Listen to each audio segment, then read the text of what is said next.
we are hitting new highs in the wrong areas for a long time now, with unemployment, with layoffs, with inflation.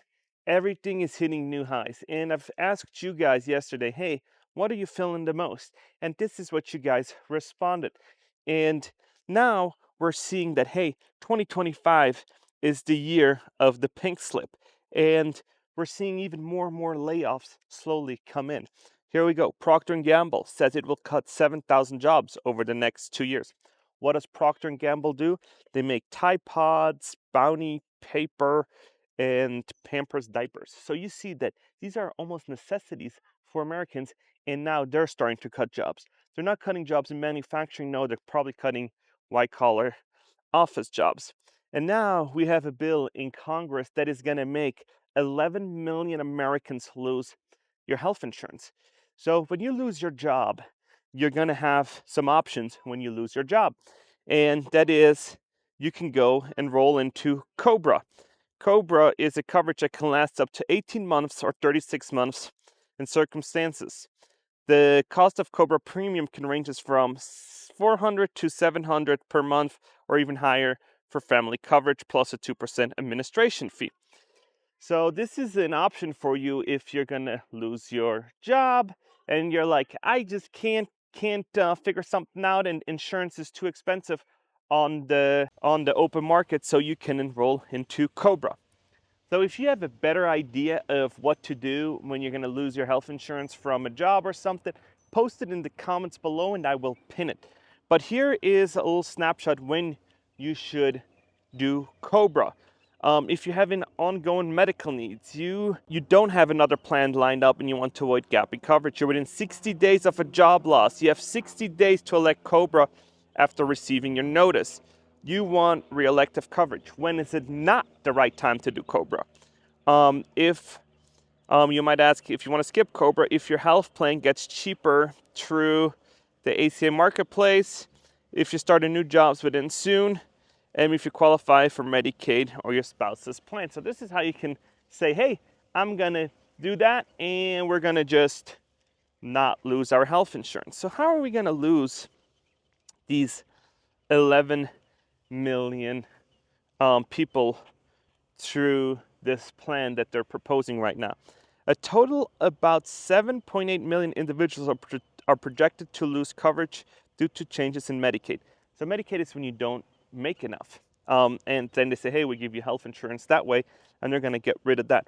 So work requirement. This bill introduces a mandate for non-disabled adults up to 65 to work at least 80 hours per month to qualify for Medicaid.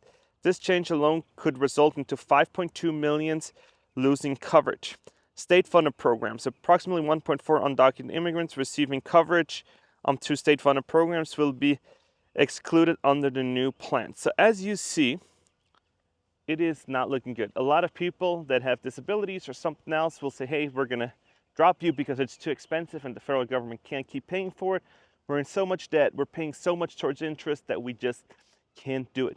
And in this video today, we're going to kind of talk about what are your options. And there are 12 companies that give you healthcare for part-time work. So when you're getting laid off, you're like, I want healthcare. At least in the United States, you can get a sponsored plan when one of those companies. Chipotle, Costco, the federal government, Lowe's, REI, Starbucks, UPS, JP Morgan, Amazon, Walmart, National Guard, or IKEA. And those will give you somewhat of a coverage if you need it.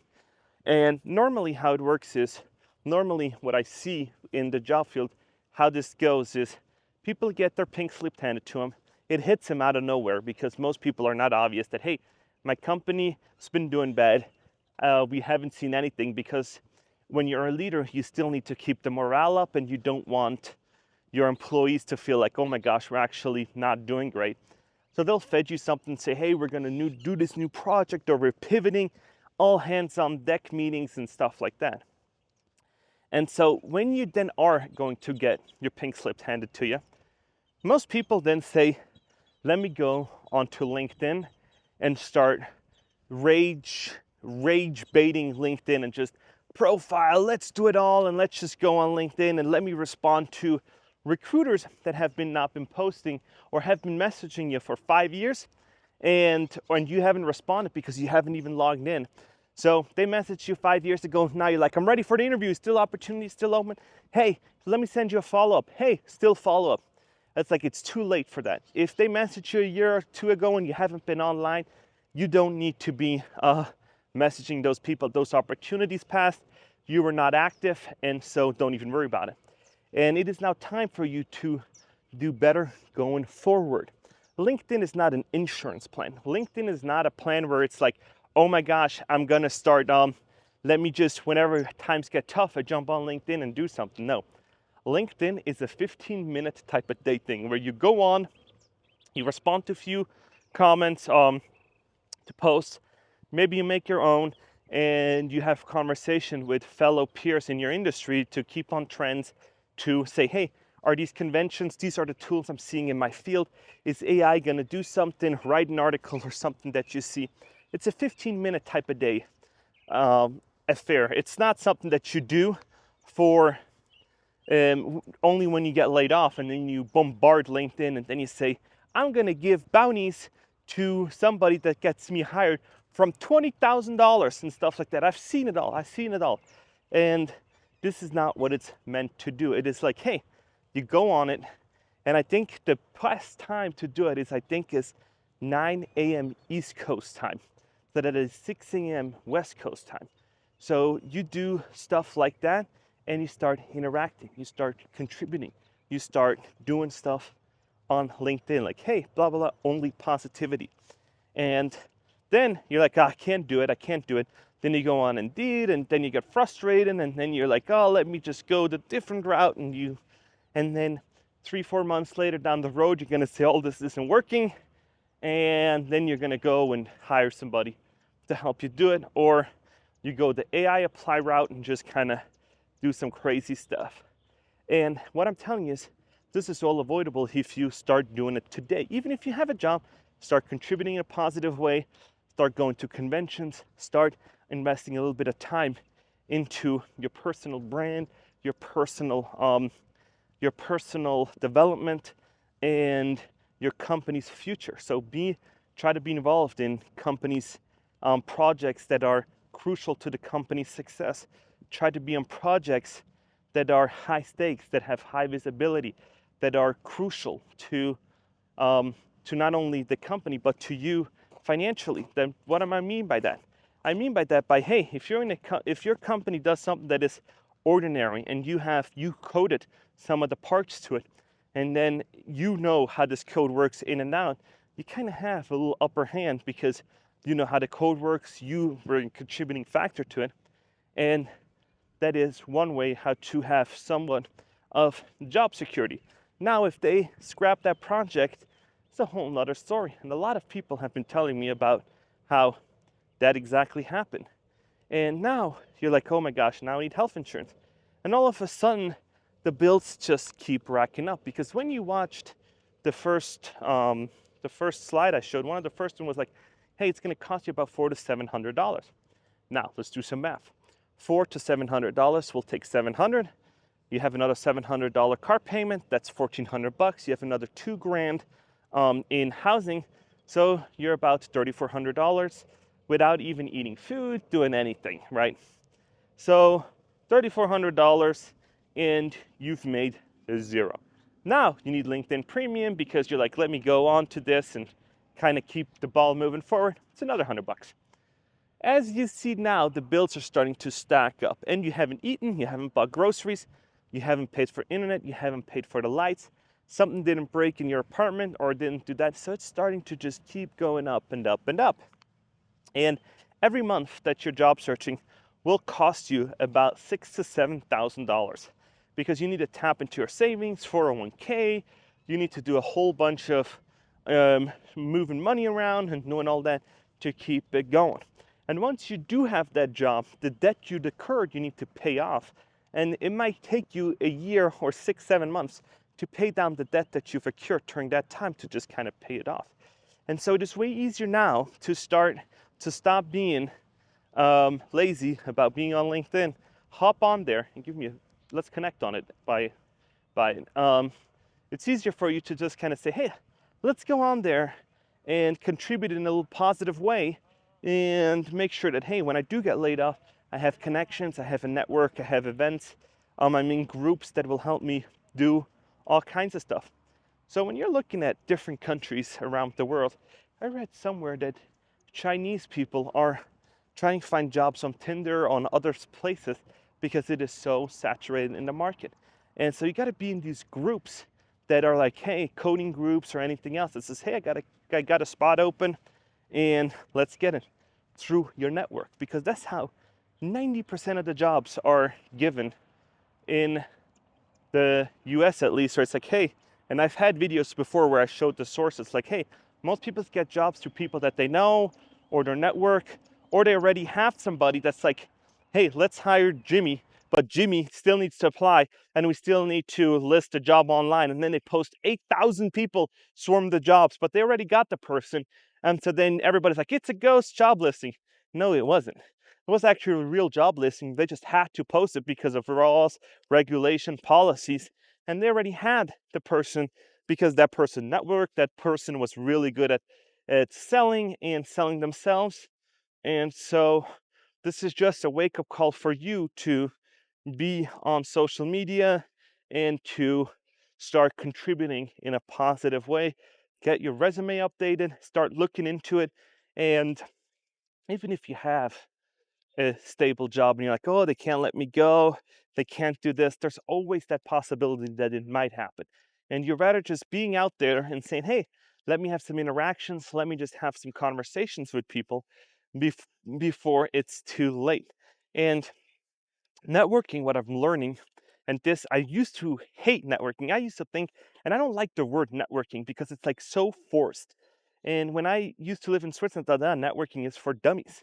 And it's just not how you do things.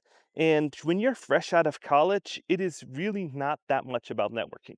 So in your first few years out of college, it's all about, according to my opinion, it is about hard skills. What can you do and how fast can you do it and can you do it? And afterwards, you're if a little bit in your career, it's more becoming about soft skills. How can you deliver the message? How can you interact with others? How can you get your way? And how can you make a shit sandwich taste good and tell other people like, hey, we got to go this way, do this way, and conflict resolution and all this kind of other stuff. And as you're becoming more senior in your career, soft skills are going to be super, super important.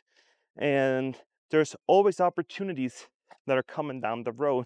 You just need to be aware. There's warning signs and signals all the time. You just need to be aware. And some people in my comment section are zero aware. Zero awareness. And those people are going to be so hurt when they're going to get handed their pink slips. Just because you work at a hospital doesn't mean that hospitals will not close down. And just because you're a nurse or a doctor doesn't mean that, hey, the hospital is closing, the hospital is going through an organizational change, and you're out.